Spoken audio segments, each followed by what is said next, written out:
Besar yang dimaksud ada dua. Satu, perang Armageddon.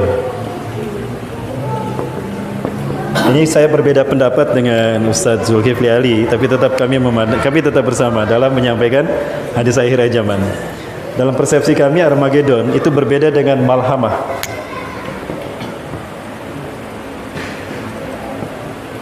Apa bedanya? Armageddon ini masih menggunakan teknologi. Perang nuklir masih terjadi, nuklir digunakan di sini. Adapun Malhamatul Kubra itu sudah tidak ada teknologi. Ya, karena teknologi sudah hilang dari muka bumi, Bapak Ibu. Di mana perang saat ini hanya menggunakan kemampuan fisik. Ya, kemampuan fisik. Kita umat Islam akan berperang menggunakan pedang, tombak, kuda, panah, apalagi, Pak? Yang manual begitulah. Ya. Pisau dapur, apalagi garpu sama sendok mungkin ya. Teknologi sudah tidak ada. Nah, berbeda karena di sini ada satu peristiwa di mana bumi akan kehilangan semua energinya. Baik Bapak Ibu, apakah saya harus membahas ini? Bahas saja. Ini menyimpang dari tema tidak? Sedikit. Mau dibahas ini Bapak Ibu? Baik, kita bahas ya. Tentang perang ini saya pernah bertemu dengan seseorang pengamat politik dan dia membuat simulasi belajar dari Perang Dunia Kedua. Bapak Ibu ingat, saya mencoba memproyeksikan hadis Rasulullah yang saya baca kepada fakta kekinian tentang peluang-peluang apa yang akan terjadi. Ini bukan spekulasi tapi hanya pengamatan belaka. Rasulullah SAW menyebutkan, la ta'tina sa'atu, kiamat tidak akan datang kepada kita hatta tuqatilu qauman, sehingga kalian akan berperang dengan satu kaum. Ciri-ciri mereka sigorul ayun, mata mereka sipit, juluduhum ahmar, kulit mereka merah, zunfal unuf, hidung mereka pesek, wa wujuhum kal majanil mutraqah, wajah mereka lebar seperti tameng. Kira-kira bangsa mana Bapak Ibu? Bangsa? Mereka sudah datang ke Indonesia kan? Mereka punya satu program internasional untuk membangun Cina Raya menguasai dunia.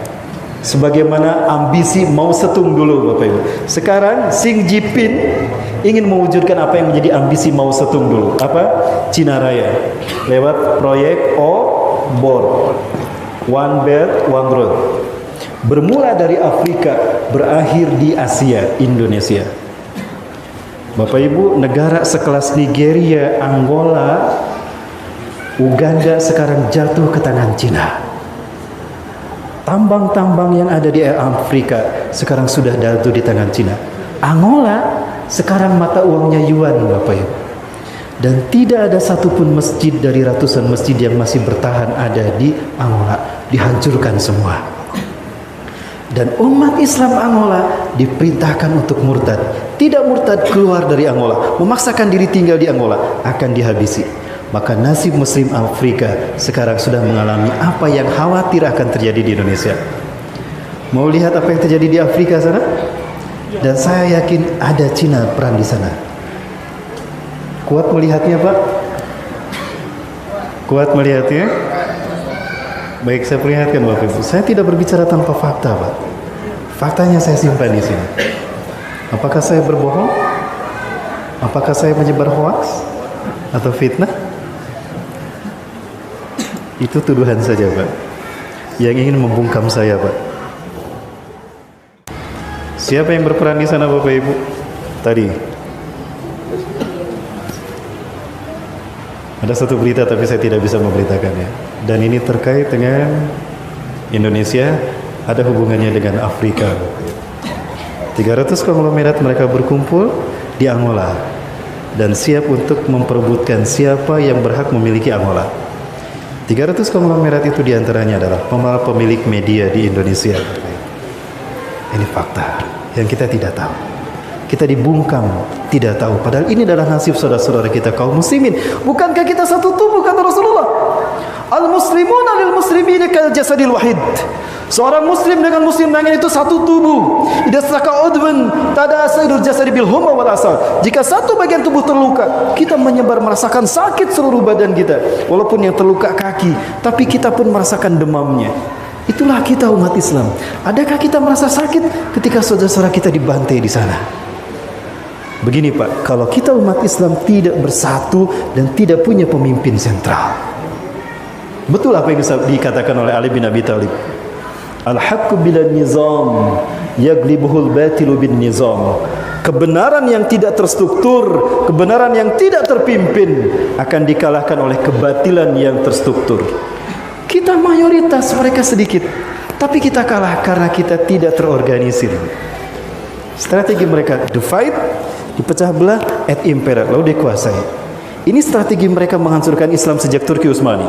Walaupun umat Islam menguasai 2/3 dunia, dipecah-pecah kayak kue lapis. Mesir diberikan pada Inggris, Afrika Prancis, Palestina, Jordan Inggris, Suriah, Libanon Prancis, Aljazair Prancis, Irak Inggris, Afghanistan Rusia, ya, Malaysia Inggris, India Inggris, Indonesia Belanda. Dipecah-pecah kita kayak kue lapis Bapak Ibu. Itulah nasib umat Islam ketika mereka meninggalkan Quran dan Sunnah. Nasibnya seperti itu. Baik Eropa pun sama Pak. Obor telah merambah ke Eropa. Amerika adalah negara yang nyaris akan menjadi negara pertama dengan hutang terbesar ke Cina. Namun ternyata ada satu negara yang merangsek menyusul Amerika untuk menjadi negara penghutang terbesar kepada Cina. Siapa? Dan sekarang sudah merambah ke Asia. Dan kunci untuk kemenangan Cina di Asia adalah Indonesia Pak. Amerika, Prancis, Inggris tidak mau itu terjadi. Maka mereka mengirimkan angkatan militer mereka ke Selat Malaka, ke Aceh Pak. Ada yang dapat informasi kalau angkatan militer mereka sedang berada di Aceh Pak. Tujuannya apa? Menguasai Selat Malaka agar tidak jatuh ke Cina.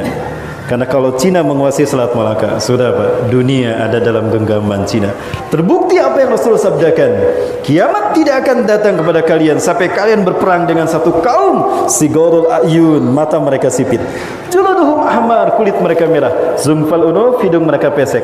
Maksudnya kita Pak, kalau Rasulullah kan mancung, kita disebutnya pesek sama Rasulullah. Kan orang Cina sekarang hidungnya hampir sama dengan kita kan. Ya. Dan wajah mereka lebar seperti tameng. Artinya bangsa kita akan menjadi tempat di mana terjadinya perang dunia ketiga, Asia Pasifik. Ini yang akan memicu kebangkitan umat Islam Indonesia Pak. Ketika itu semua hadir di tanah Indonesia. Bapak hormati Allah, jangan khawatir Pak. Saya mendengar saudara-saudara kami yang di Timur Tengah sana mengatakan, ya Indonesia, in tahdusul mahrakah fi biladikum fantaziru hudurana. Hai Muslim Indonesia, jika perang terjadi di negara kalian, maka kami mujahidin dunia akan datang menempat kalian. Insyaallah Bapak Ibu. Saya tidak mendengar dari orang lain, saya mendengar sendiri Bapak Ibu. Ini Indonesia. Apakah ini akan menjadi peluang di mana Indonesia akan bangkit memimpin dunia? Wallahu a'lam bishawab. Tapi saya berharap itu. Ya, apakah Rasulullah pernah menyebutkan Indonesia? Rasulullah tidak pernah menyebut Indonesia, tapi Rasulullah pernah menyebutkan merah putih dalam hadisnya. Ya, pernah mendengar hadis merah putih, Pak? Belum.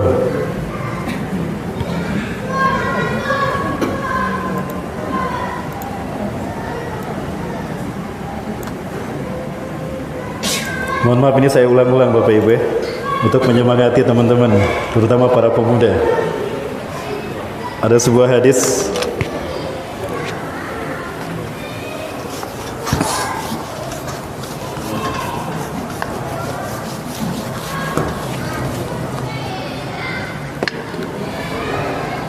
Anna Sauban hadasahu, bahwasanya Sauban bercerita annahu sami'a Rasulullah sallallahu alaihi wasallam yaqul, bahwa dia mendengar Rasulullah bersabda, inna rabbi zawaliyal arda, sesungguhnya Tuhanku melipatkan bumi ini untukku.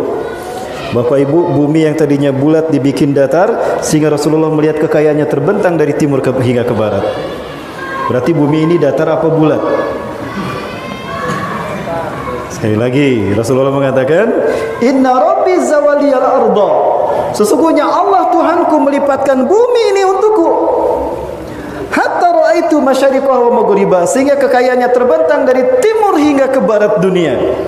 Berarti bumi sebelumnya bulat apa datar? Bulat. Mana yang benar, bulat apa datar? Bulat. Sepakat bulat? Ada flat earth society di sini? Tidak ada. Ya. Hatta ra'aitu masyariqal wa maghriba, sehingga aku melihat kekayaannya terbentang dari timur hingga ke barat dunia. Wa atani al-kanzaini, dan Allah memberikan dua pusaka kepadaku. Al-ahmar wal abyad, pusaka merah dan pusaka putih.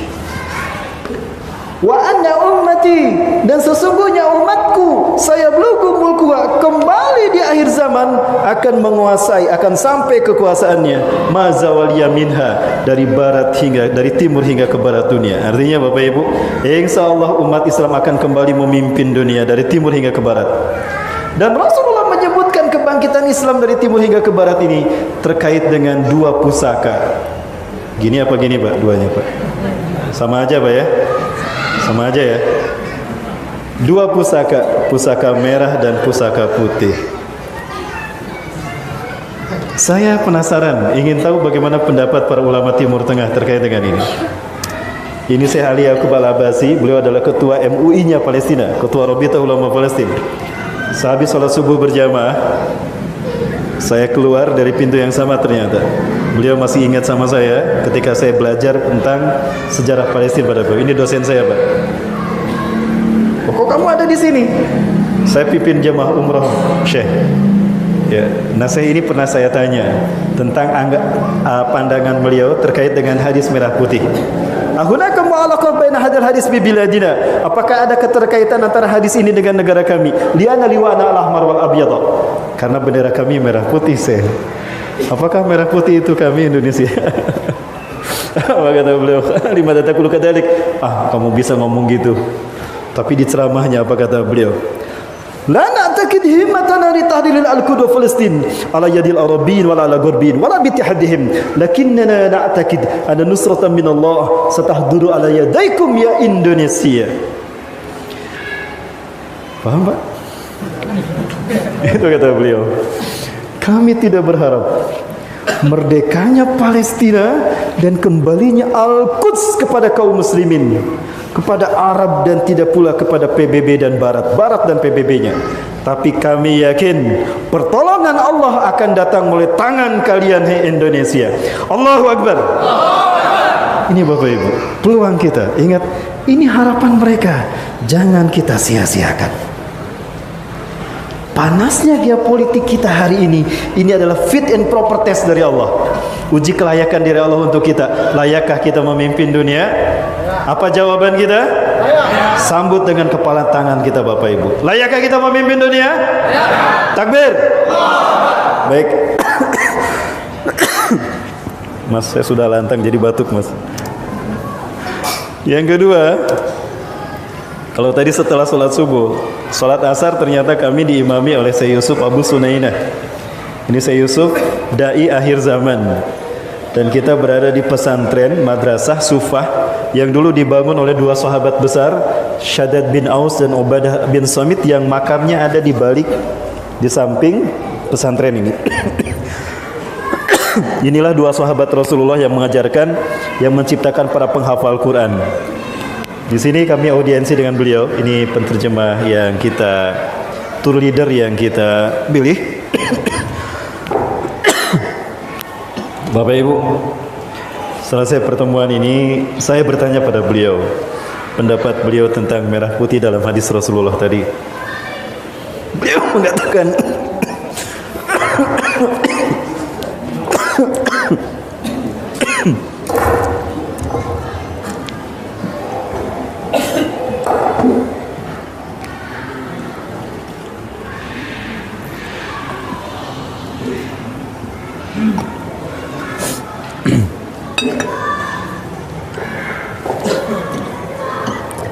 kami tanya pandangan beliau tentang Indonesia, tentang merah putih itu. Apakah ada kaitannya dengan Indonesia? Beliau menjawab, hunaka katsirun min ma'ani hadzal hadis. Di sana ada banyak arti dari merah putih dalam hadis ini. Lakinna atakid ihda minhunna anta ya Indonesia, antum ya Indonesia. Ada banyak arti dari merah putih dalam hadis ini. Tapi saya yakin salah satu dari arti merah putih ini adalah kalian Indonesia.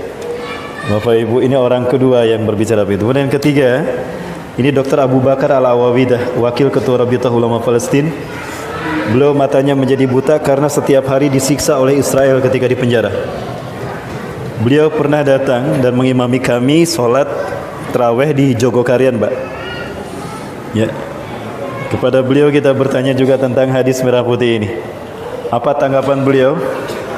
Ala kulli biladil muslimin alladzina yaqbaluna al-islam dinahum. Dari semua negara yang menerima Islam sebagai agamanya, antum ya Indonesia lam yahtarakumullah liqiyami hadzal din. Dari semua negara yang menerima Islam sebagai agamanya, tinggal kalian Indonesia yang belum Allah pilih untuk memimpin kebangkitan dunia. Turki sudah, Mesir sudah, Afrika sudah, Arab, Komo sudah, ya. Eropa dulu ada Andalusia. Mana yang belum? Indonesia, Pak, yang belum. Apakah ini syarat Islam Indonesia akan bangkit? Saya yakin, Bapak Ibu. Kapan? Satu periode lagi, misalnya. Dan baik. Artinya di 5 tahun ini kita akan mengalami masa-masa sulit, Bapak Ibu. Bukan hanya sulitnya kita untuk survive menghadapi dahsyatnya, kerasnya alam saat itu, tapi kita juga akan menghadapi panasnya geopolitik, terutama 2 perang besar, Armageddon dan Malhamatul Kubra. Terkait dengan Armageddon, Rasulullah tidak pernah menyebutkan Armageddon, tetapi Rasulullah pernah menyebutkan perang Ahzab, di mana dalam perang Ahzab ini Barat bersekutu semua membentuk 80 persekutuan manusia, bangsa. Hum yataharrakuna tahta samanina royah. Mereka akan bergerak di bawah 80 bendera, artinya 80 negara. Walikuli royatin, dan setiap bendera membawahi 12.000 pasukan. Isna asyara alaf junudan. Artinya ada 1 juta barat, pasukan barat Eropa, multinasional Eropa akan menyerang umat Islam. Di mana? Di Suriah. Kenapa harus di Suriah? Skenario-nya begitu, Bapak Ibu. Jadi pada saat itu Turki akan jatuh ke tangan Eropa, dan umat Islam akan berhadapan dengan mereka. Tapi itu Malhamatul Kubra. Sebelumnya ada yang Rasulullah sebutkan Al-Ahzab, yaitu perang nuklir. Nah, dalam perang nuklir ini umat Islam masih bersatu dengan Barat. Wa antum satastasrikuna bi Bani Asfar. Kalian akan bersekutu dengan Bani Rum, Bani Asfar yang berkulit bule. Tuqatiluna aduwwan min waraikum, merangi musuh yang ada di belakang mereka. Asumsi kami, para ahli hadis mengatakan itu yang dimaksud adalah Persia, Iran, Israel, dan Rusia, Pak.